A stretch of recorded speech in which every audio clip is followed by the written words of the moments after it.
this is Chanel Marie. Welcome back to my channel. Today I'm going to be talking about my luxury wish list for 2021. So if you're interested in seeing what I'm interested in, stick around. I'm going to be talking through three categories today. The first is fine jewelry, the second is ready to wear, and then the third category will be handbags.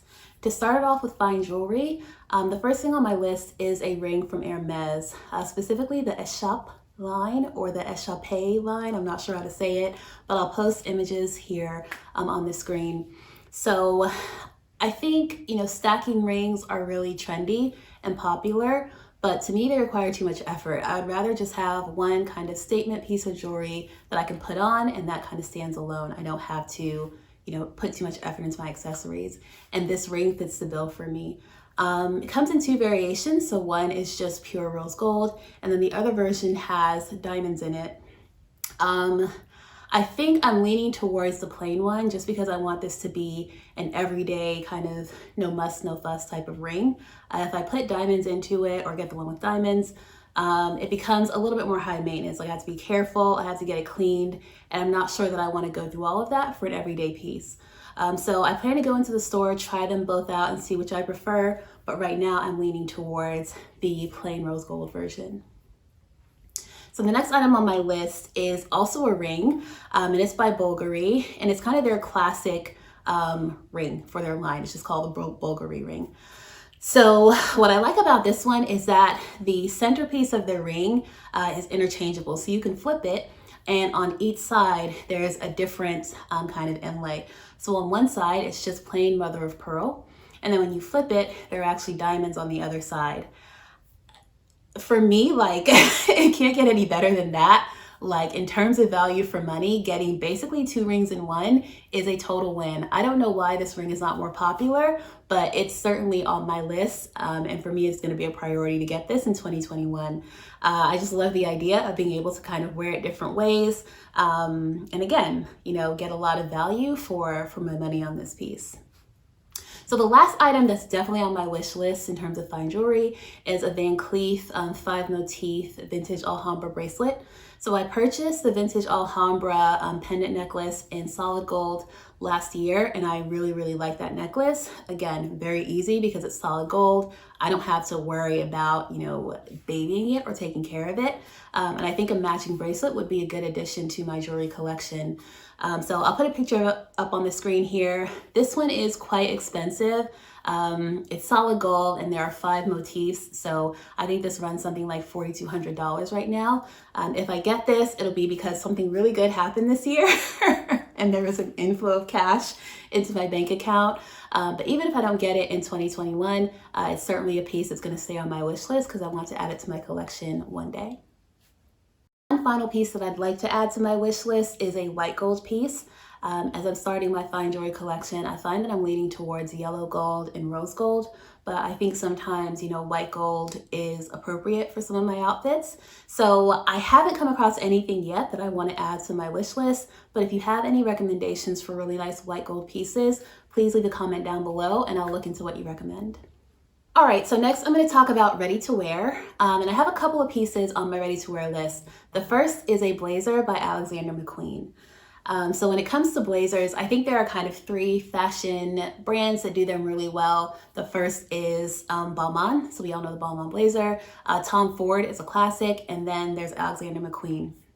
To me, Balmain, it's not trendy. I think at this point it's beyond a trend. Like that is, that blazer is here to stay, but it is quite ornate and quite in your face. Tom Ford is kind of the other spectrum. So it's very well made, but really low key. People will look and say, oh my God, that's a really nicely well-tailored blazer, but they're, very classic, not at all ostentatious. And then in the middle to me is Alexander McQueen. Their blazers are really nicely cut, especially the ones for women, really nicely cut, really flattering, but they tend to kind of have a little bit of edge to them, whether it be kind of the way that the shoulders stand or the specific way that they tailor at the waist. It's not super classic like Tom Ford. It's not trend kind of forward like the Balmain blazers can be. It's just perfect and right in the middle. And for me, that's what I'm going for. The blazers tend to run around $2,000 for kind of the more basic ones. So if I'm gonna spend that kind of money, I want something that is kind of somewhat trendy, but that also is gonna be a classic that I can wear for many, many years.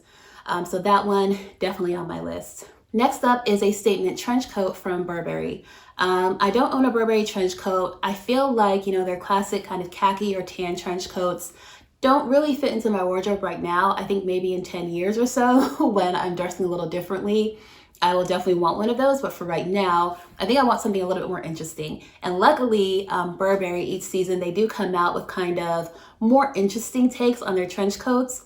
And I'm interested in one of those. So right now they have the Prince of Wales trench, which I really like. It's in kind of a black, brown, grayish kind of plaid print. And it has really nice details on kind of the cuffs, the shoulders. They're really kind of like nice, cute, interesting details that make this, definitely a luxury piece, but a little bit more interesting than the standard tan Burberry blazer. So I have my eye on this. I'll also see what they come out with throughout 2021, and hopefully I'll pick one of these up. So I think the next item for me in ready to wear is an odd one. It is the Bottega Veneta stretch sandal. These came out a couple years ago. They were very, very hot. I don't know if they're hot right now, but for some reason, I've kind of caught onto the hype really late, and I cannot get these sandals off my mind. To me, generally I'm not a fan of Bottega for... They do interesting things, undeniably, but I still find them to be boring. Like, it's over the top, it's ridiculous, but yet it's still not that interesting to me. That's just how I feel about the brand. So nothing of theirs has ever been on my wish list, but these sandals, for some reason, I really, really like them. Definitely gonna have to try them on to make sure I like them, because that square toe really concerns me. I don't know how I feel about it, but I've seen these on a few different people on Instagram and magazines, and they always look really nice, chic, simple, but different. And so I'm interested in these as a summer shoe. Again, I'll try them on and kind of validate my feelings, but for now, those are definitely on my list. Next up, in terms of ready to wear, I'd like to pick up the Yves Saint Laurent Bianca platform sandal.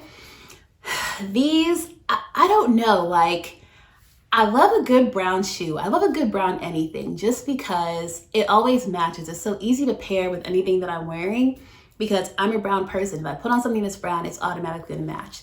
And so I get the most wear out of pieces in that color. Brown is also very hot this year, so kind of 2 for 1. And I love these sandals. I love a good platform. I'm sure they're gonna be ultra comfortable. So very much looking forward to picking these up. I am a little bit concerned about kind of the fact that they have a tie at the ankle. Sometimes those work, sometimes they don't. If the tie gets loose while you're walking, it could be kind of irritating.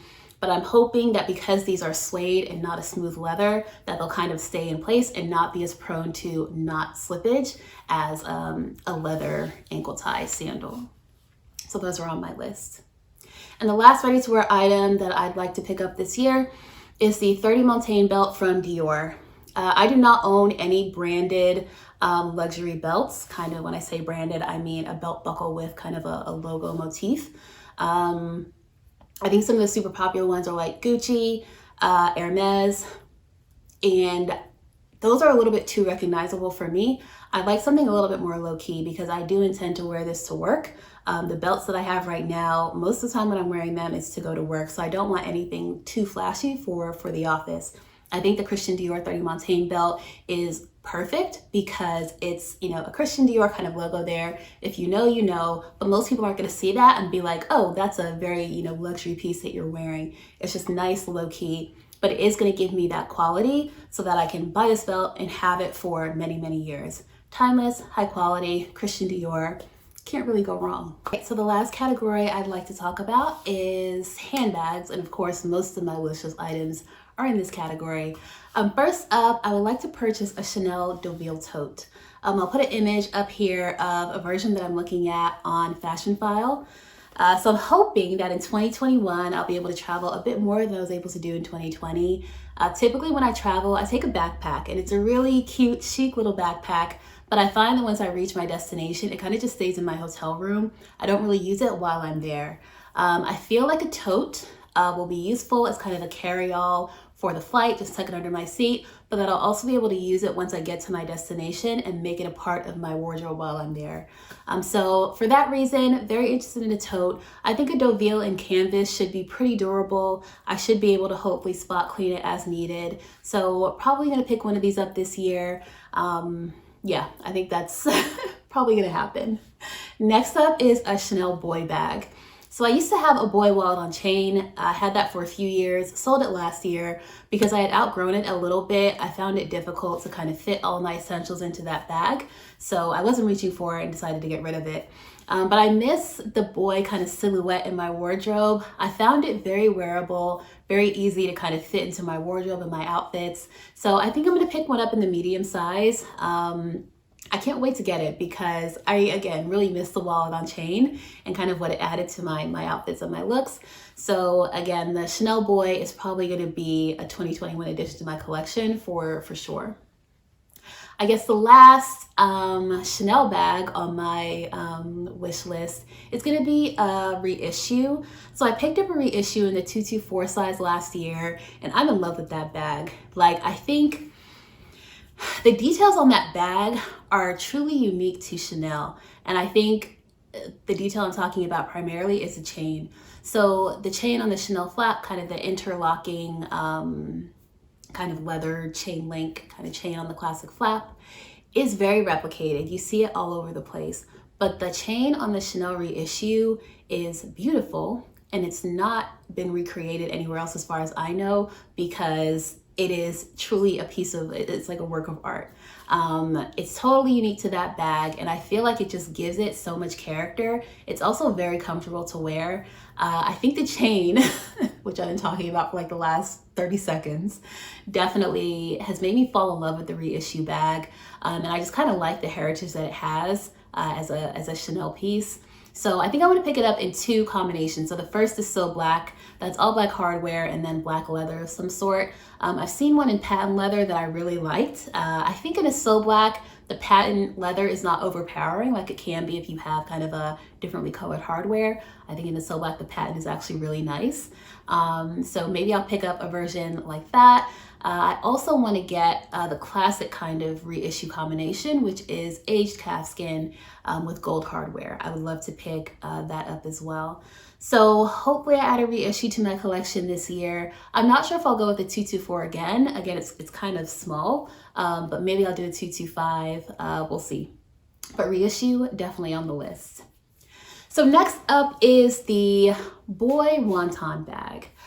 Boy, spelled B-O-Y-Y. I don't think it's terribly popular. I consider it to be a luxury brand just because of the price point.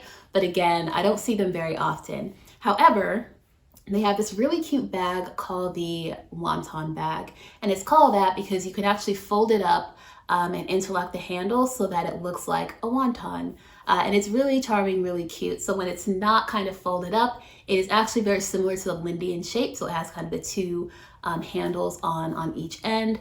But then if you want to, you can fold it into that shape, interlock the handle so that it maintains the shape, and you have this really unique wonton bag. I'm not really sure how you access the bag when it is folded into the wonton shape, because the folding will kind of make the zipper inaccessible, but I'll figure that out later. I just know that I like this bag. I think I would like to have it and kind of have it be my summer bag. So hopefully I'll pick that up over the next couple of months. The next bag on my list is a bit of an odd one. So this is a diorama bag. It is an old Dior kind of handbag that is no longer produced, but I really want one for nostalgia purposes. So Dior is the first luxury boutique I ever visited. The diorama bag is the first handbag, luxury handbag I ever tried on. And so for that reason, I would like to have one in my collection. And there's a whole story behind it that maybe I'll tell at another time, but I think it would be meaningful for me to have that bag. Of course, because it's no longer in production, I can only get it on the pre-loved market. So I am constantly stalking different sites to kind of see if there's a version that pops up that I like, and that's at a good price. So if I do pick one of those up this year, I will certainly share it here, and again, share that story of why that bag is kind of meaningful to me. And then the last item is a Lady Dior bag. So I think I said something similar when I was talking about the Burberry trench in a traditional khaki color. The Lady Dior does not really fit into my wardrobe right now. I can't think of many occasions where I would grab it over other bags that are in my collection or that I hope to have in my collection sometime soon. So I don't think I get a lot of use out of it if I were to purchase it now. However, it's definitely something that I want to have in kind of my lifelong luxury handbag, collection. It's a classic bag and I don't feel like a collection will be complete without it. So I do want to pick one up, in 10 years when I have my kids and I want to stunt on the other moms, or I'm kind of going with my husband to like a fancy, dinner. I can see myself grabbing that bag and it being a perfect fit. But right now, again, it's not really a priority for me. So probably won't pick it up this year, but it'll be on my luxury wish list, until I get it, whatever that is. Guys, so that was my luxury wish list for 2021. Of course, if I'm lucky enough to pick up some of these items throughout the year, I will be sharing those here on my YouTube channel. So if you haven't already, please do subscribe, like the video, drop a comment down below, and thank you so much for watching. Bye.